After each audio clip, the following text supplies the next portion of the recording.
તો મને એવો સતત લાગ્યા કરે છે કે મારા સિવાય બીજી બધી ચીજ વસ્તુઓના ભાવ વધી ગયા છે.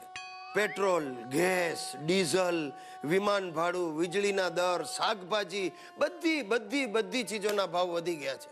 આ પગારમાં 500નો વધારો થાય પણ સામે મોંઘવારીમાં 1500નો વધારો થઈ જાય અને માણસને સંતોષ તો છે જ નહીં. તમે જોજો, દરેક જણને મોબાઈલ, ટીવી, ગાડી, અરે પોતાની વાઈફથી પણ સંતોષ નથી. પણ ક્યાંથી હોય? કારણ કે આપણી પાસે જે મોડેલ છે એના કરતાં હંમેશા પાડોશી પાસે વધારે સારું મોડેલ જ હોય. બરાબર ને? પણ શું છે, મેં કોઈ દિવસ અસંતોષ વ્યક્ત કર્યો નથી.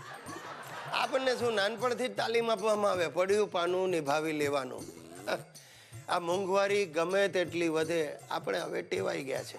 આ તમે નહીં માનો, આ મારી બૈરી સુશીલા સવાર પડી નથી અને 1000 રૂપિયા માંગે. સવાર પડે ને સામે ઊભી રહી જાય, લાવો 1000 રૂપિયા આપો. હવે તમને એમ થતું હશે કે આ સુશલી રોજ 1000 રૂપિયાનું કરે છે શું? મને ખબર નથી, કારણ કે મેં એને હજી સુધી આપ્યા જ નથી.